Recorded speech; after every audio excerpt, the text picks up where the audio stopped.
The offices of the Texas Attorney General and the 31st Judicial District Attorney releasing a nearly 250-page summary on the Thomas Brown case earlier this week. Thanks for joining us. I'm Judd Baker in for Andy and Jackie.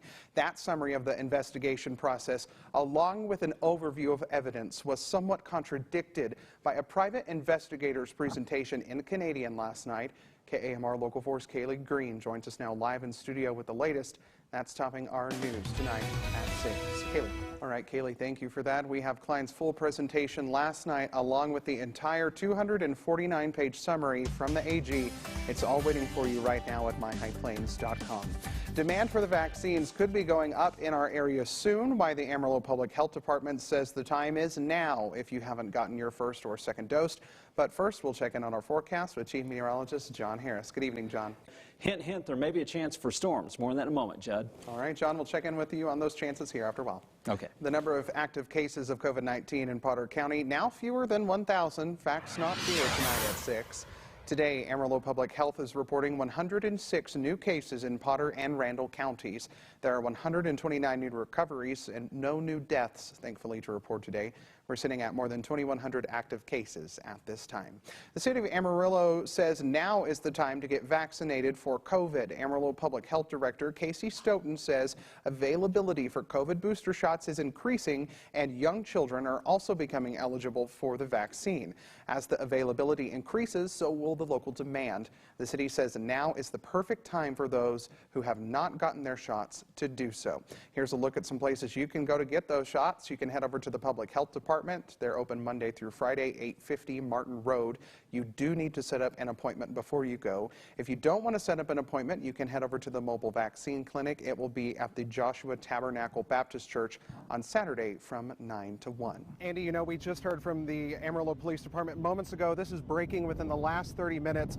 They're on the scene right now, as you can see behind me here on the 5600 block of Bell Street at the Red Oak Apartments on the 1000 block of South Julian here in Hereford. Someone has been taken into custody, possibly someone wanted for a homicide warrant out of Amarillo. Here just behind the zip line at one of the RV parks, this behind me right here is actually the top of a travel trailer. The grand opening of the Thompson Park pool just about 12 hours away. You can already see people behind me here getting a jump on the festivities, but getting to this point was quite the journey. Southwest announcing last month that they would soon be adding nonstop service from Amarillo to Austin in March. So we're going to have to just see how those things play out and how it's going to affect passengers in their pocketbooks. You can probably see and hear behind my shoulder here that question and answer period for the community is still going. In fact, that's actually how this was billed, was as a community town hall. Well, you know, Jackie, I was out here covering the event earlier today, so I thought I would come back out and pull my weight and some weeds here. I tell you what, I'm going to send it back to you in the studio, Jackie.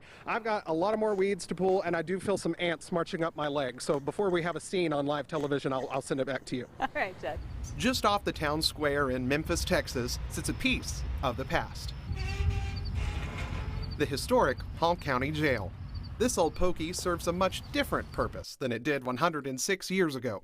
The big house is now just that, a big house. Cammie Holland. I am a real estate agent for Chad Holland Real Estate. Holland has been tasked with selling this jailhouse and says it's one of the more unique properties she's sold. Obviously, it was built as the jail. I know that for many years it was the Boy Scout Hall, and a local gentleman told me about that. It was a boutique for a while, so there was a lady that came up and turned it into a boutique. She's the one that did a majority of the painting and the stenciling on the walls and the murals and stuff there. And she had it as a boutique for quite a while, and then it shut down and sat empty until Buddy and Alice bought it. The previous owners had a vision. They were looking for a place to live, and it was vacant, and they thought it would turn into a really great home. They just thought it was a very unique building.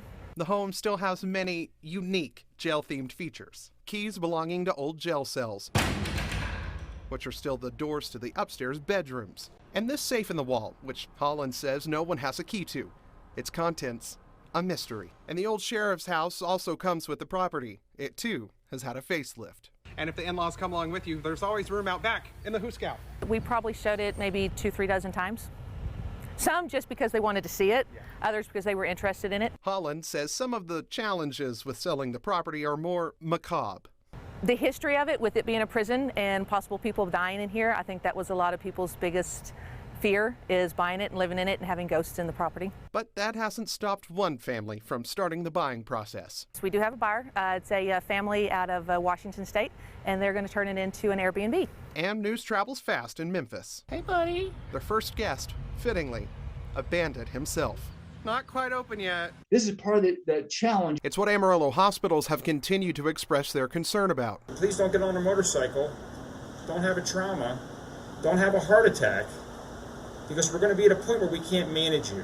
Nursing shortages leaving hospitals without enough staff to man beds, which is impacting people who are waiting to be admitted to the hospital. They were on a waiting list and they were waiting to come to us. BSA's chief medical officer, Dr. Michael Lamentier, says on Wednesday they had 27 patients waiting in their ER for admission to the hospital. That is an extremely high number for us. That is not normal for BSA. And of those patients that were waiting, there was a portion of them, obviously, that were COVID patients. But it's also affecting those that are not COVID patients that need health care for other acute medical problems.